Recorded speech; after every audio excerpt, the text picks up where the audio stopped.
Assalamu alaikum dear students.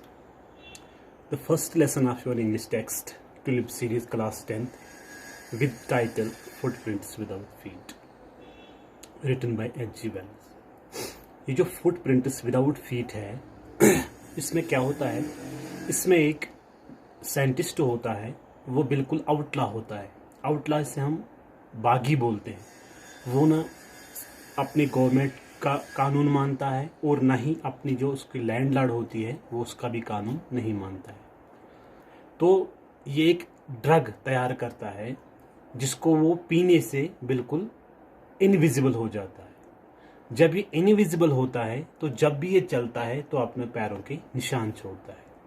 इसीलिए इसका title रखा गया है footprints without feet. Now lesson we will start the lesson.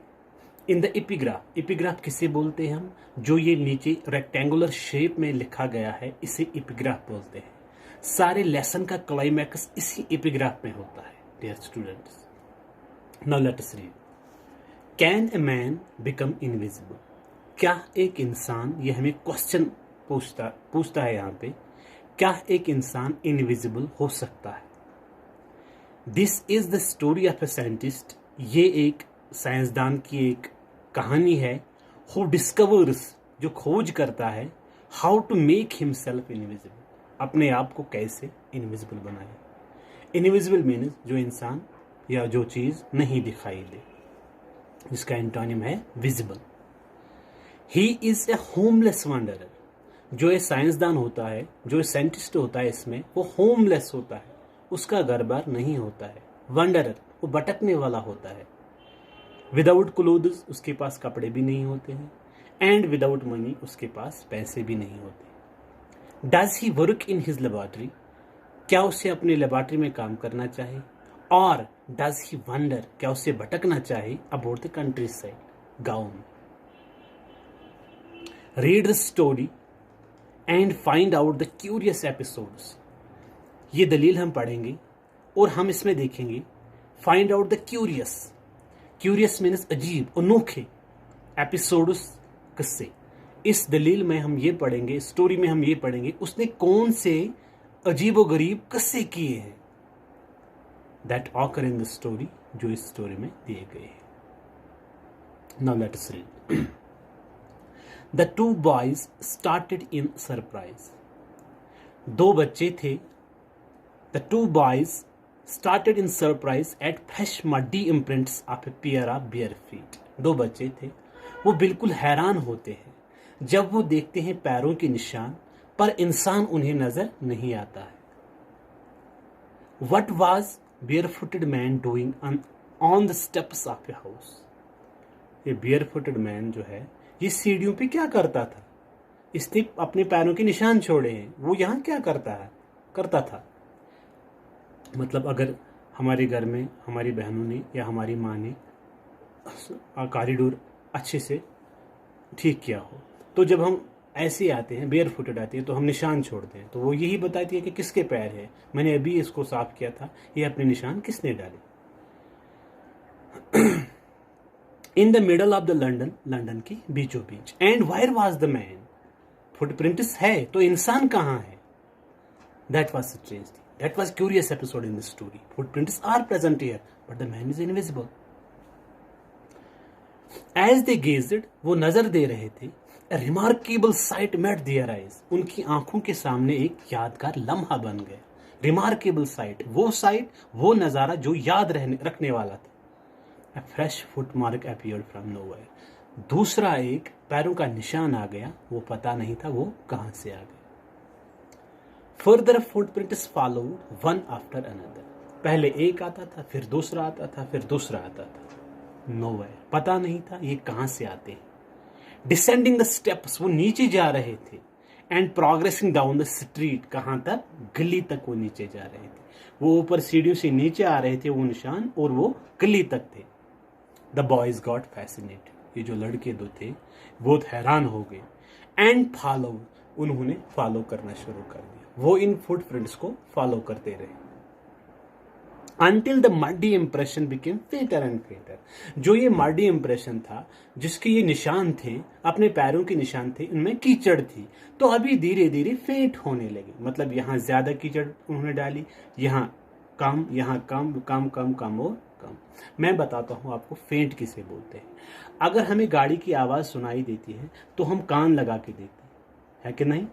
तो हम ऐसे करते हैं, हाँ हाँ गाड़ी आ गई। और वो जब निकलती है, जब गाड़ी हमारे पास आती है, फिर जब वो निकलती है, उसकी आवाज़ जो है वो डिम होती है, फेंट होती है। पहले ज़्यादा, फिर कम, फिर कम, फिर कम, और फिर कुछ भी नहीं। इसी तरह जो जो फुटप्रिंट्स थे ये फेंट हो रहे थे। पहले ज़्यादा मडी थे, उसके बाद थोड़ा मडी थे, फिर थोड़ा, और लास्ट में बिल्कुल भी गायब। And at last disappeared all together. और ये आखिरकार दोनों जो पैरों के निशान थे बिल्कुल गायब हो गए। The explanation of the mystery was really simple. जो ये राज की बात थी ये बहुत आसान थी। इसकी एक्सप्लेनेशन करना, इसकी वजाहत करना ये आसान था।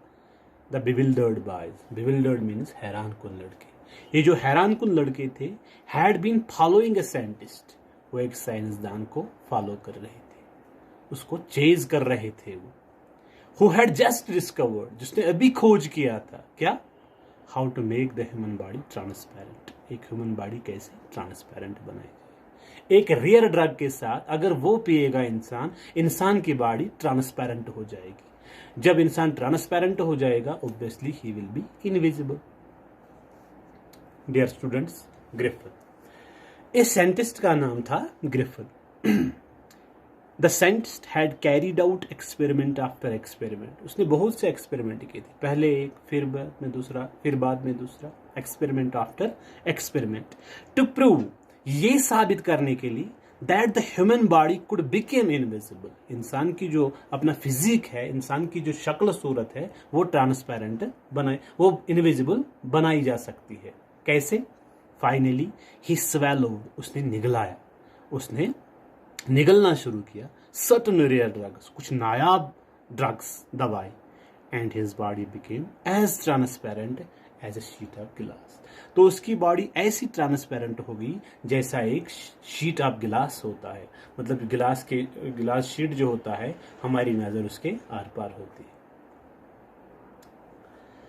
दो it also remained as solid as glass, वो बिल्कुल ऐसा रहा, ऐसा सॉलिड रहा जैसा गिलास होता है, बट इनविजिबल था। क्यों था invisible? Because he was transparent but was solid. Brilliant scientist दो ग्रिफिन वॉज, बेशक जो ग्रिफिन था ही वॉज ब्रिलियंट, क्योंकि उसने डिस्कवर किया था a rare drug. When the rare drug will be swallowed, a body can be transparent, invisible. Griffin was rather a lawless person. वो lawless person था, वो किसी का नहीं मानता था। His landlord, जो इसकी मालिकन थी, जो इसकी मालिका थी, मतलब जिसे हम बोलते हैं लैंडलॉर्ड, डिसलाइक्ड हिम, वो उसे पसंद नहीं करता था। And try to eject him, वो उसे घर से दूर भगाना चाहता था, वो उसे घर से निकालना चाहता था। इन रिवेंज में इसके बदले क्या किया? Griffin set fire to the house, Griffin ने अपने लैंडलॉर्ड के मकान को आग लगा दी, क्योंकि उसे पता था जो मेरी लैंडलॉर्ड है वो मुझे पसंद बिल्कुल नहीं करती थी। She wanted to eject me from here, वो मुझे यहाँ से निकालना चाहती थी। तो इन रिवेंज, बदले में इसने ये कर दिया, उसने इसके मकान को आग लगा दी, फूंक दिया। To get away without being seen he had to remove his clothes, ताकि मुझे कोई यहाँ ना देखे मैंने यहाँ आग लगा दी, उसने अपने कपड़े बाहर निकाल दिए ताकि मुझे कोई ना देख सके। Thus it was that he became a homeless wanderer. इस हिसाब से वो एक होमलेस बेगर वंडरर, भटकने वाला बन गया, क्योंकि उसके पास अब घर नहीं था। विदाउट क्लोथ्स, उसने वो कपड़े भी बाहर निकाल दिए थे। जब वो कपड़े बाहर निकालता था तो वो ट्रांसपेरेंट होता था। विदाउट मनी, उसके पास पैसे भी बिल्कुल नहीं थे। एंड क्वाइट इनविजिबल, और वो बिल्कुल इनविजिबल था। Until he happened to step, तब तक जब तक इसने अपने कदम इन सम मड, इसके कदम एक कीचड़ में गिर गई। And left footprints as he walk, और वो पैरों के निशान छोड़ता था जब वो चलता था। इसीलिए मडी इंप्रेशन जो थे, इसीलिए वो कीचड़दार अपने फुटप्रिंट्स डालता था। Do you get it my dear? Okay, now let us Read the next page.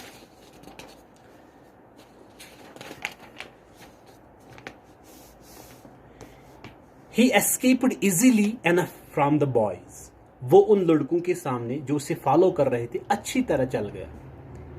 Who followed his footprints? जो दो लड़के उसके फुटप्रिंट्स फॉलो कर रहे थे उनके सामने बिल्कुल अच्छी तरह से भाग गया. इन लंदन में.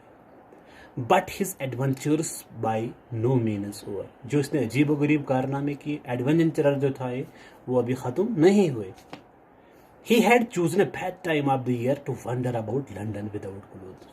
बदकिस्मती की बात ये थी उसने वो मौसम चूज किया था विदाउट क्लोथ्स जो लंदन में बहुत शदीद सख्त ठंड थी. उस टाइम लंदन में बहुत ठंड थी, विंटर चल रहा था. उसने अपने लैंडलॉर्ड का मकान जला दिया और अपने कपड़े बाहर निकाल दिए. ये बदकिस्मती थी. इस मौसम में उसने अपने कपड़े बाहर निकाल दिए और वो भटक गए.